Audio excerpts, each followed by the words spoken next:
За Ховд аймгийн төв дээр гэдэг ааштай. Хоёр толгойтой. За нэг биетэй, нэг тийм тугал гарсан байна. Гэдэг энэ зүйлийг ярьж байна. Тэгээд мал эмнэлгийн ирээд аваа явж байгаа юм байна. За ингээд шинжилгээ хийн. Одоо Улаанбаатар руугаа явуулна да. Монголдо шинжилнэ гэж ааш шиг байна. Тэгээд манай мал эмнэлгийн байгууллагууд ч тэгэхээр одоо юунаас болсон байна шалтгаан гэдэг юм уу тэр зүйлийг ч үнэхээр тодруулж харуулах бахаа л гэж одоо бодож байна. Тэгээ энэ яг юунаас болоод ингэдэг гэж. Яг дэлхийн нийтийн олон улсын ингээд судалгаа ингээд яхад бол ер нь бол нэг 100 мянгад нэг төрдөг гэдэг ийм судалгаа гарч ирж байгаа. Малын ийм төрөлт байдаг гэж. 100 мянгад нэг гэдэг.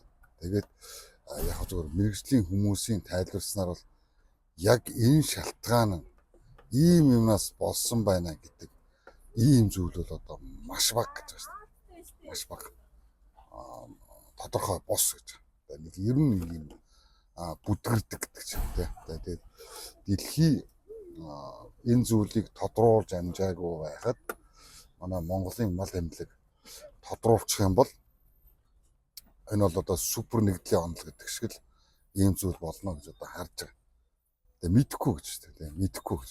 Яагаад ч тэр одоо тэр газараас ийм зүйл гардаг юм. Ямар учраас энэ газар бас ийм зүйл болоод байдгийг тийм ээ.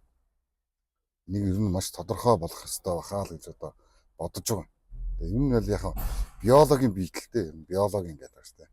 Тэгээ хүн бас адилхан биологийн. Тэгээ магадгүй нэг муу зүйлийн эхлэлч байж болно гэж. Ингэж ойлгож байгаа. Яар маш сонин гэж байна. Хэцүү ч юм. Гэхдээ л гэж байна. Гэхдээ мэдэхгүй гэж. Ийм